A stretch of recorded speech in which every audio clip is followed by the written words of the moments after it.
Bonjour à tous, c'est Jenny Garden, je suis médium énergéticienne et en ce sens, je canalise les messages de votre flamme jumelle. Si vous êtes intéressé par cette prestation, vous avez toutes les infos en barre de description.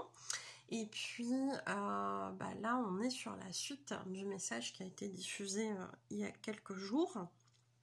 Où on était avec un message de runner pour cette chaser. Alors on avait une première partie de questions qui vont continuer là ici dans cette vidéo et après on aura le message libre, hein. Mais comme il y avait beaucoup de questions, j'ai préféré couper un petit peu la vidéo parce qu'après ça fait long et voilà. Donc on est avec ce message runner. Je remercie d'ailleurs encore une fois le runner et la chaser pour avoir accepté la diffusion de ce message dans le but de vous aider encore une fois. Alors, on va reprendre là où on était, c'est-à-dire la question 7.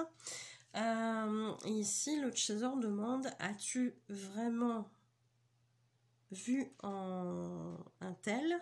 Donc là, c'est je pense un ami ou quelqu'un de ce type-là dans la sphère du runner, dans la sphère relationnelle du runner. Donc, as-tu vu vraiment en un tel, donc j'ai eu le prénom, une personne en qui tu pouvais avoir confiance? Et ici, voici la réponse du runner, en tout cas de son âme. Oui, j'y ai cru, mais j'ai compris que je m'étais sacrément trompée. Je vais y remédier et couper ce qui me relie encore à lui. Alors, vous savez que sur les parcours de flamme jumelle, on a du côté du chaser comme du côté du runner une évolution à faire. Cette évolution sous-entend qu'à un moment donné, effectivement, quand on monte en taux vibratoire, quand on change des choses dans notre énergie, dans notre façon d'être, etc., eh bien, on a de fortes chances quand même qu'il y ait des choses qui bougent, que ce soit le travail, notre situation personnelle, on peut changer de région, on peut déménager dans la même région, dans celle dans laquelle on était au départ, etc. Et puis, bien évidemment, les relations autour de nous vont aussi être amenées à bouger, soit à évoluer en même temps que nous, soit les autres n'évoluent pas de la même façon, et on n'est plus sur la même longueur d'onde en termes d'énergie, et forcément, il n'y a plus cet intérêt de relationner en fait, parce que ça n'amène rien. Et puis on a aussi le cas des relations qui sont dites toxiques, toxiques parce que soit effectivement malveillantes, et malheureusement il y en a, soit toxiques parce que en fonction de ces personnes on s'empêche d'agir pour soi-même, etc. Voilà. Donc et ça c'est beaucoup chez le runner,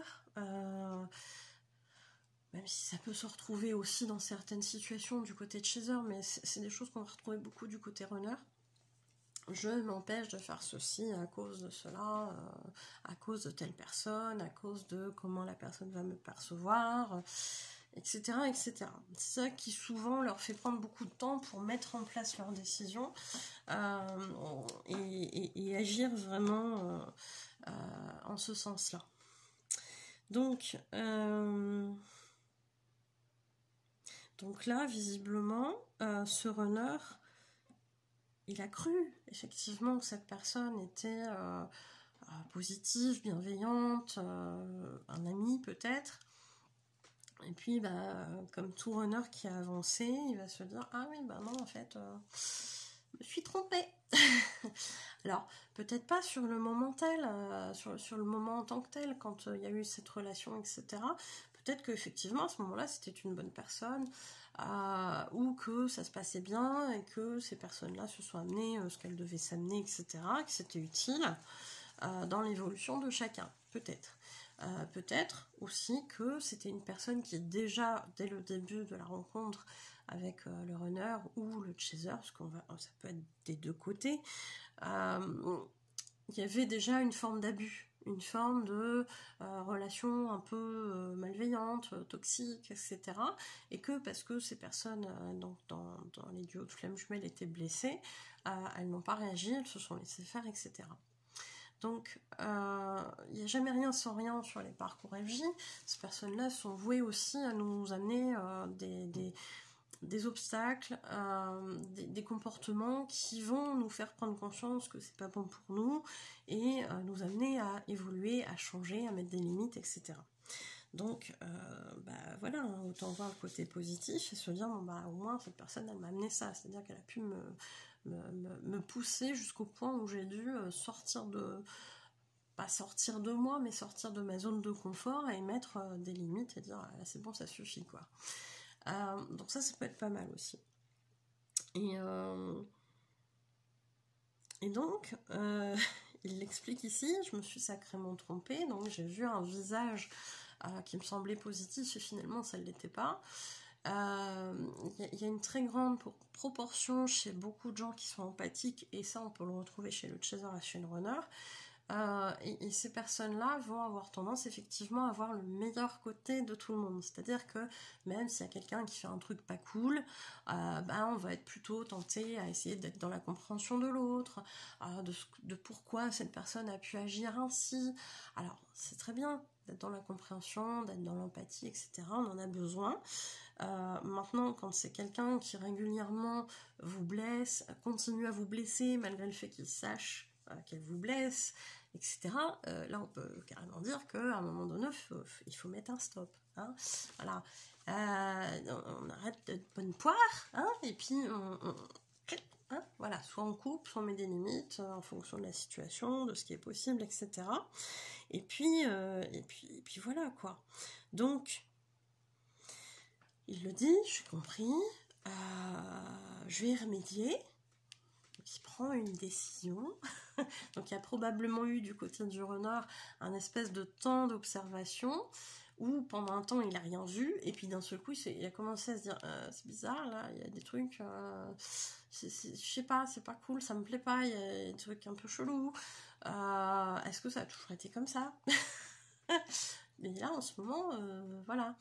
Et ce temps de conscientisation, il est important, il peut être très long chez les runners, parce qu'il y a besoin d'analyser plein de choses autour. Et après, une fois que ça a été conscientisé, il y a la notion de comment j'ai pu en arriver là, d'essayer de comprendre. Donc là aussi, ça met du temps. Et puis après, il y a la notion de il va falloir que je trouve une solution. Qu'est-ce que ça peut être? Et là, il y a un temps de réflexion. Mais si j'opte pour cette solution pour que ça cesse, est-ce qu'il y aura des effets indésirables, des conséquences désagréables pour moi, pour les autres, etc. Mais surtout pour les autres, en premier. Hein, parce que le runner, il se fait très rarement passer en premier. Chose qui changera par la suite. Quand il en aura eu marre de se sacrifier pour tout le monde, en l'occurrence. Et de comprendre que malgré ça, il n'est pas plus heureux, et il rend pas plus heureux les gens autour. Hein. Chacun ses compréhensions et son rythme. Le chaser aussi, hein, des fois il y a des prises de conscience et il se dit ah d'accord, ok. Voilà, chacun son rythme, encore une fois.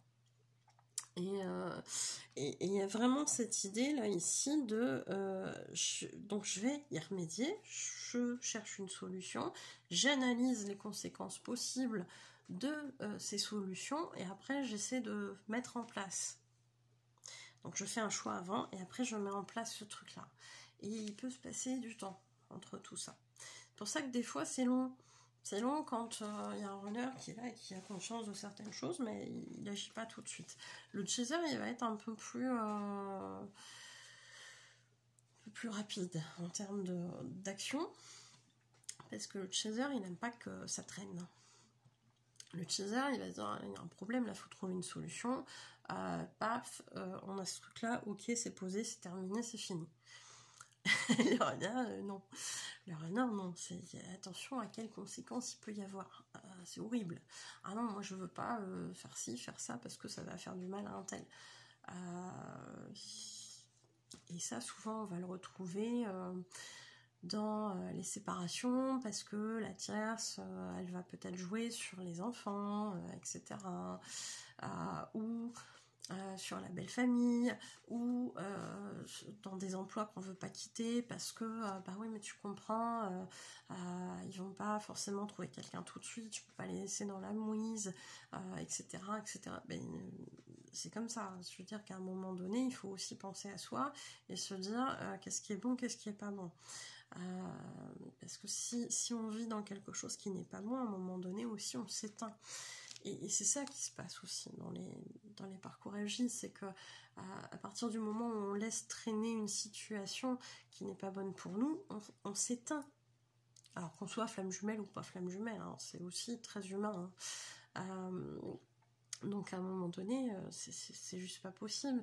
Vient en place un mécanisme de survie qui dit là non j'en peux plus, j'ai atteint ma limite. Et la limite elle est pas placée au même endroit chez tout le monde. C'est juste ça. Donc voilà. Donc il y aura des choses à couper et ce runner fera ce qu'il y a à faire en temps et en heure. À son rythme, encore une fois. Donc on saute une question parce que ça amène rien sur le côté parcours FJ. C'est plutôt en lien avec des choix professionnels, donc c'est pas forcément intéressant en termes d'explication sur les parcours FJ. On passe à la question 9. Comment as-tu vécu le fait que j'ai refusé que tu viennes et qu'il ne se passe rien à ce moment-là? Alors, il y a eu une tentative de rapprochement physique, charnel, enfin voilà, vous voyez bien un petit peu de quoi on parle, hein, surtout quand on parle des runners. Souvent, ça fait si je peux, si je peux, je vais pas m'en priver si ça marche. Voilà, après tant que ça marche, quelque part ils ont raison, hein, c'est comme d'autres choses qui se passent au niveau politique, hein, si ça marche ils ont raison de continuer, hein. pourquoi s'arrêter si ça marche? Bon, bref, ça c'est un autre sujet, mais voilà, donc ici la réponse de l'âme du runner c'est: je ne te cache pas que j'ai été très frustrée. Ah bah oui, tu m'étonnes. Mais finalement, je me dis que c'était très bien ainsi, car tu t'es respecté et tu m'as fait comprendre que je devais être honnête envers tout le monde. C'est une belle leçon, merci. Alors, là c'est l'âme qui parle. Si vous avez le runner frustré et dans l'ego qui veut parler, il va pas être content, hein, il va être frustré. Mais d'un autre côté, effectivement, on a cette âme qui explique en fait ce qui se joue, hein, tout simplement. Il y a ce côté frustré parce que j'avais envie de certaines choses avec mon chaser et mon chaser a refusé en fait, à dire non, moi ça m'intéresse pas, il a mis ses limites. C'est ce qu'on attend des chasers sur le parcours, donc ce qui est très bien. Et d'ailleurs le runner le soulève. C'est-à-dire que oui, c'est très bien comme ça, parce que j'ai besoin que tu me mettes des limites. Ça, c'est ce qui se passe dans certains messages. On a des phrases comme ça, des runners, et qui disent « Non, mais t'as bien fait, en fait, parce que moi, j'ai besoin de ça pour évoluer, pour bouger, pour changer des choses. Si tu continues à jouer à ce jeu-là avec moi, parce que pour jouer à un jeu, il faut être minimum 2 dans les relations, hein, j'entends. Il faut être minimum 2, c'est-à-dire que si on a un runner qui propose des trucs et que le chaser il est tout le temps en train d'accepter, forcément vous perpétuez ce jeu-là à l'infini. C'est-à-dire que le runner il va continuer d'être dans un comportement qui va pas être très aligné, parfois toxique. Et le chaser il va être dans le non-respect de lui-même, et à accepter des choses qui sont pas dans ses valeurs, dans ses principes, etc. Et ça continue en fait, tant qu'il n'y aura pas un stop, ça va continuer. Donc on peut être dans ce genre de schéma pendant très très très très très longtemps. Et souvent ce qui ressort dans les messages canalisés, c'est non, t'as bien fait en fait de mettre une limite, parce qu'il faut que tu m'en mettes des limites. Ça fait partie, on est 2 sur ce parcours, on est sur un travail d'équipe, donc si toi tu ne me poses pas de limite, moi je vais continuer. Donc on continuera, et il n'y aura pas vraiment d'évolution. Et donc les âmes elles sont contentes, enfin les âmes des runners elles sont contentes quand le chaser il met des limites, quoi. Parce que si le chaser il met des limites, ça veut dire qu'il avance, et si le chaser avance, ça veut dire que le runner il va pouvoir bouger derrière. Et là, effectivement, souvent les runners, effectivement, quand on les interroge sur les canalisations, ils sont extrêmement fiers que leur chaser il avance. Donc c'est chouette, c'est chouette. Et là, le fait qu'ils lui disent, bah non, tu t'es respecté, c'est vachement bien.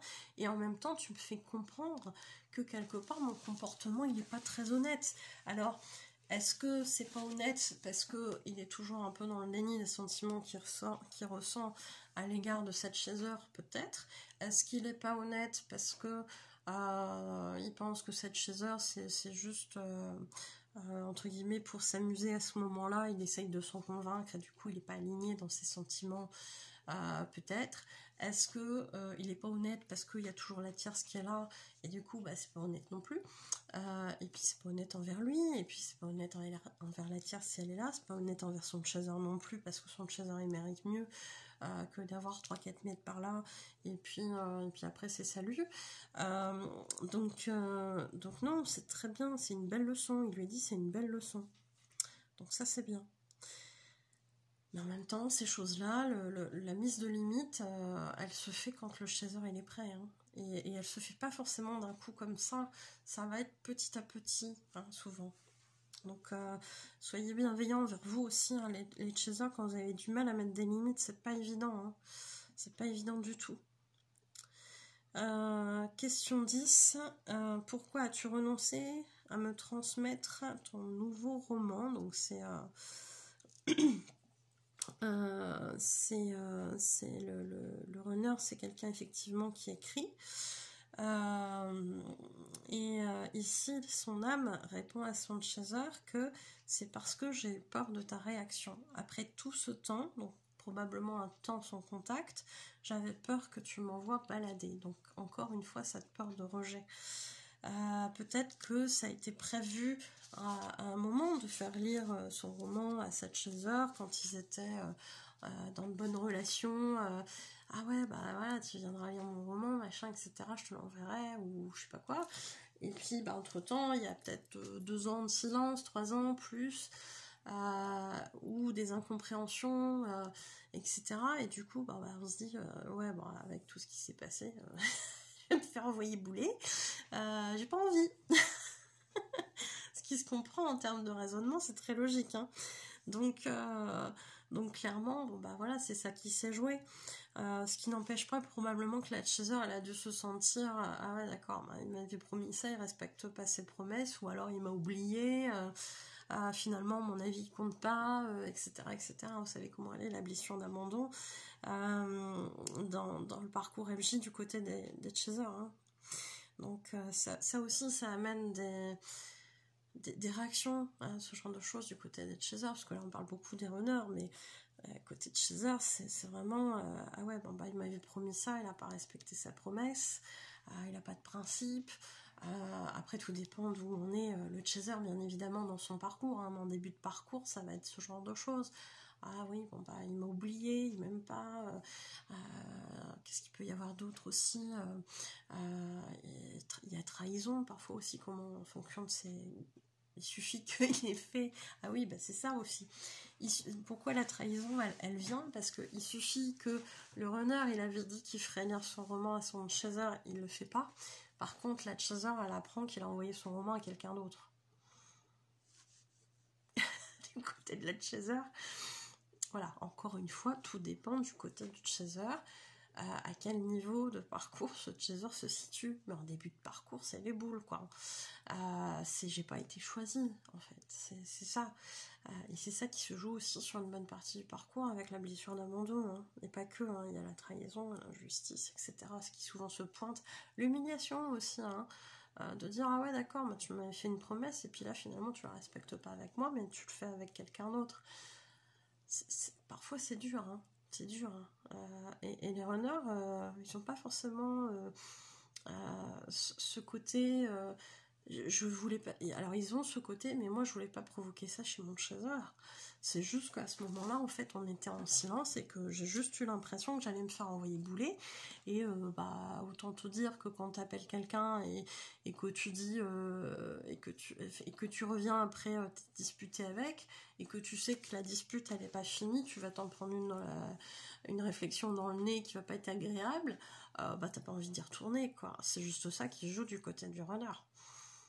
Vous voyez les interprétations, comment elles peuvent être différentes en fonction de quel côté on est. Ça peut être chaud patate quand même. Hein. Alors qu'en fait, de chaque côté, ils ont raison, parce que ça vient ça vient taper dans les blessures, et c'est comme ça qu'ils le ressentent, et c'est probablement juste pour eux. Mais de l'autre côté, c'est pas du tout ça qui se joue. Hein. Mais pas du tout. C'est pas la même chose. Bon, petit aparté, terminé. On va aller voir le message libre. Ne crois pas que je ne souffre pas de notre silence. Ne crois pas que c'est facile pour moi. Ne crois pas que je t'ai oublié. Ce que je disais tout à l'heure. Car je ne le pourrai jamais. Je travaille chaque jour un peu plus sur ma transformation, comme tu travailles sur la tienne. J'ai vraiment pensé qu'un jour, nous pourrions être réellement ensemble de nouveau, et que je pourrais élever ta fille comme je le voudrais. Peut-être même que nous aurions aussi un enfant tous les deux, rien qu'à nous. Ces choses-là me restent en tête, et je ne sais pas si je pourrais un jour les occulter. Quand j'y pense, j'ai un sentiment de nostalgie, un sentiment d'échec, parce que ça n'aurait pas dû se passer comme ça. Je n'aurais pas dû abandonner par peur. Je n'étais pas prêt à vivre tant de choses si belles, et j'ai réellement cru qu'un jour tu me lâcherais. Je ne voulais pas vivre ça, car ça m'aurait achevé. Je ne fais pas,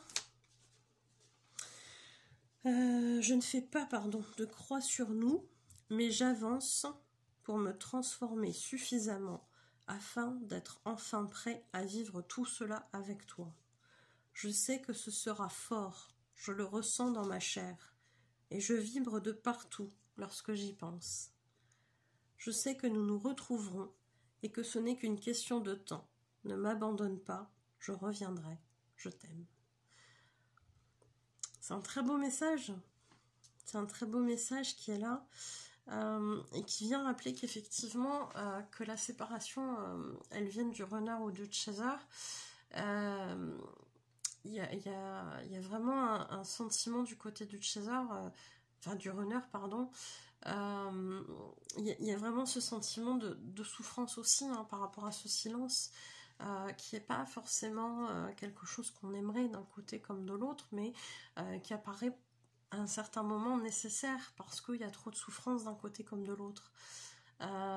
Et souvent dans les parcours, on a un moment qui est très très haut en termes d'énergie, de partage, etc., où on se sent vraiment sur la même longueur d'onde. Et puis après, bah, clac, ça se casse un petit peu la binette. Et puis, il y en a un qui est là, il y a l'autre qui est là. Et puis, bah, on n'est plus là où on se comprenait vachement bien.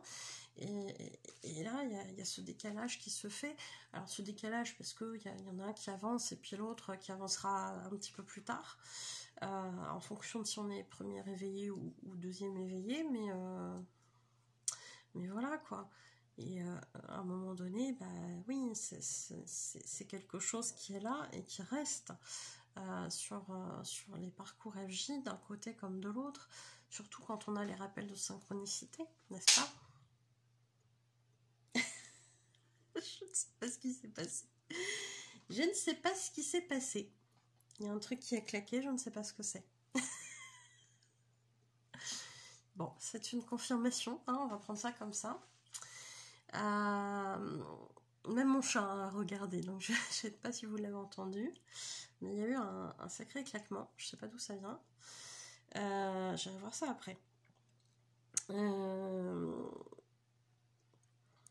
Je ne sais plus où j'en étais. Je vous disais que d'une certaine façon, voilà, ça sort pas de la tête de l'un et de l'autre, ce parcours. Hein. L'autre ne sort pas de la tête, surtout quand on a des synchronicités. C'est bon, ça ne reclaque pas. Le message a été compris, peut-être. Mais dans tous les cas, ça reste d'un côté comme de l'autre. C'est juste que chez le runner, de par cette, on va dire, cette amnésie qui est présente et qui est nécessaire, hein, il va y avoir des choses mises par-dessus. Je ne veux pas les voir pour l'instant, je ne dois pas les voir. Et ça va revenir par la suite. Mais ouais, c'est pas évident.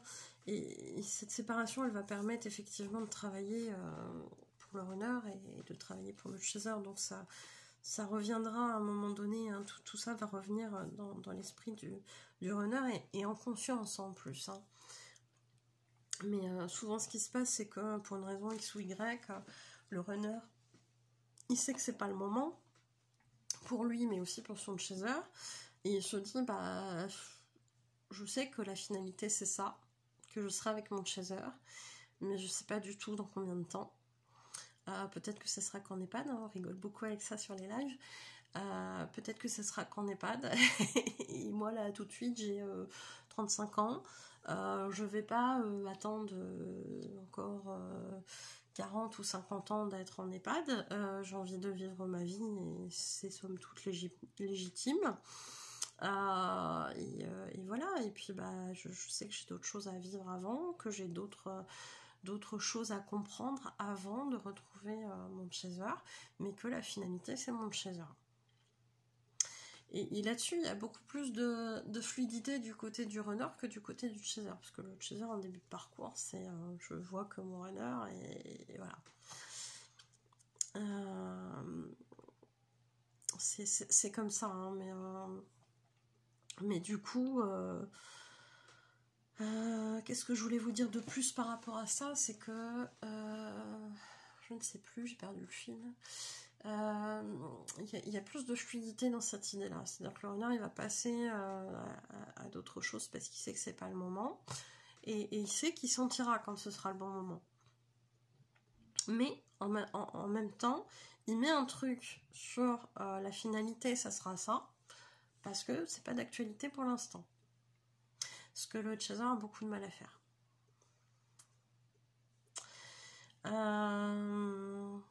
Qu'est-ce que je voulais vous dire d'autre ? Le sentiment d'échec, ouais.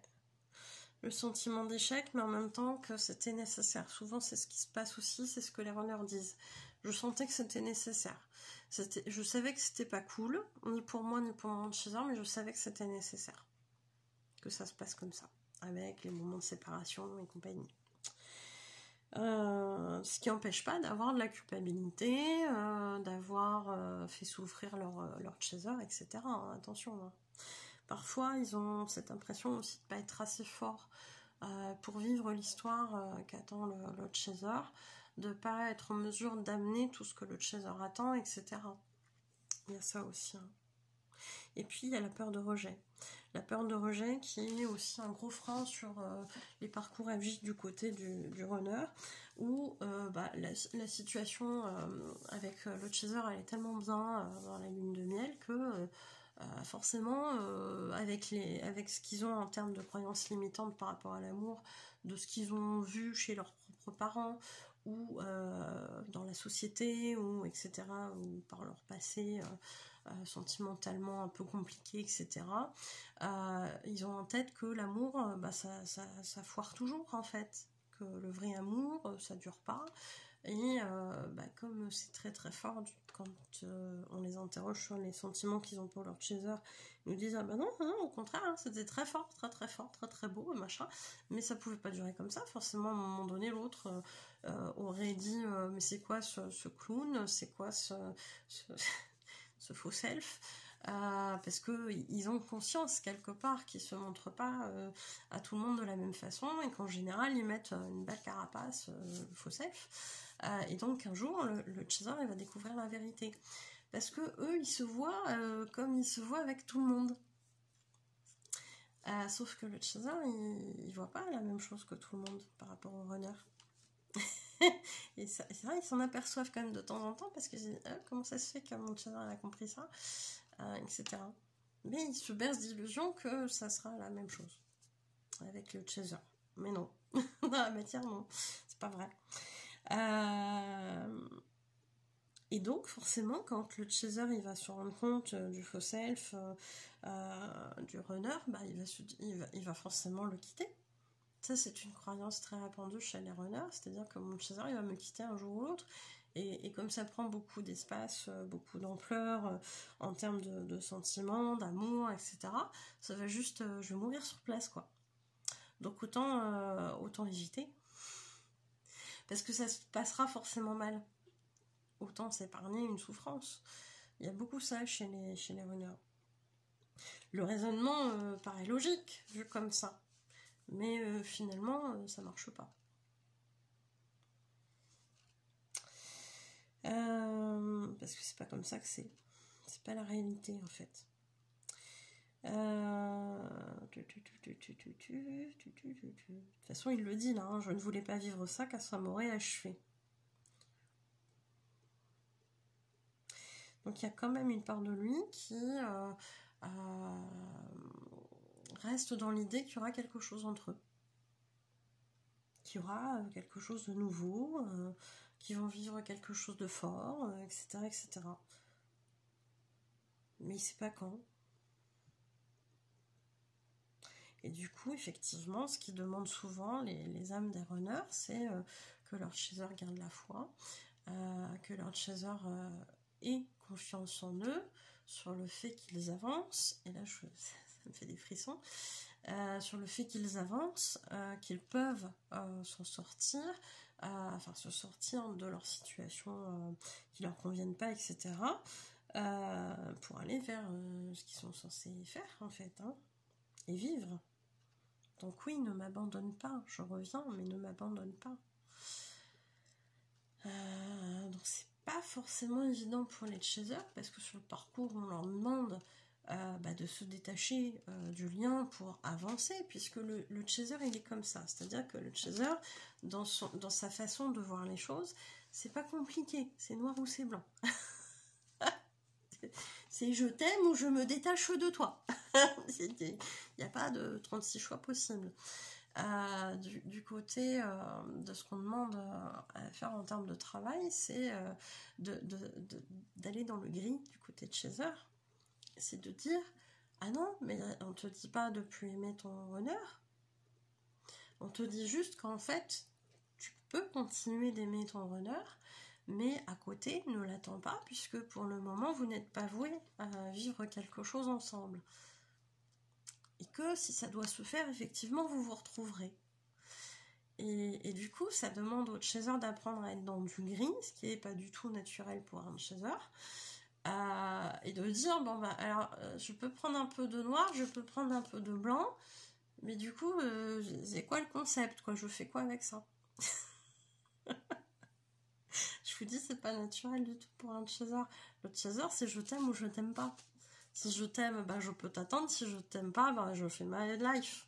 Et là, on demande d'accepter le je t'aime et d'accepter le je fais my life pour revenir. C'est pas naturel pour un chaser. C'est pas naturel. Et le pire, c'est que le chaser, souvent, il sait la finalité au fond de lui. Il sait que s'il y a retrouvailles, à un moment donné, il faut qu'il attende l'autre. Il peut pas raisonnablement vivre sa vie avec quelqu'un d'autre, parce que ça serait pas honnête pour lui-même, ça serait pas honnête pour la personne tierce, et ça serait pas honnête envers son runner qu'il aurait l'impression de tromper. Alors que, techniquement parlant, ils sont pas en couple. Vous voyez un peu le bazar. Là aussi, c'est un raisonnement qui se tient. Donc vous voyez encore, hein, une fois, les deux points de vue. Le problème, c'est qu'en fait, chacun va finir par mettre un peu d'eau dans son vin. C'est-à-dire que le chaser, il va apprendre à mettre avoir les choses dans le gris, et pas dans le noir ou dans le blanc, mais dans le gris. Et le renard, il va apprendre un peu plus à être soit blanc, soit noir. Voilà.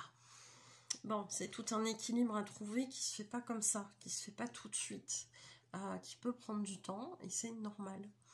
Dans tous les cas, j'espère que cette vidéo, elle vous aura aidé, et voilà. J'espère qu'elle vous aura aidé, j'espère que ça vous amènera un éclairage. N'hésitez pas à le dire dans les commentaires aussi, parce que ça fait toujours plaisir, et puis à partager entre vous, que ce soit ici ou sur le groupe Facebook, dont vous avez aussi les coordonnées dans la description normalement, ou dans la description d'autres vidéos plus générales. Je pense avoir fait le tour. Je vous souhaite une belle journée ou une belle soirée. Merci de m'avoir écouté et prenez soin de vous. À bientôt.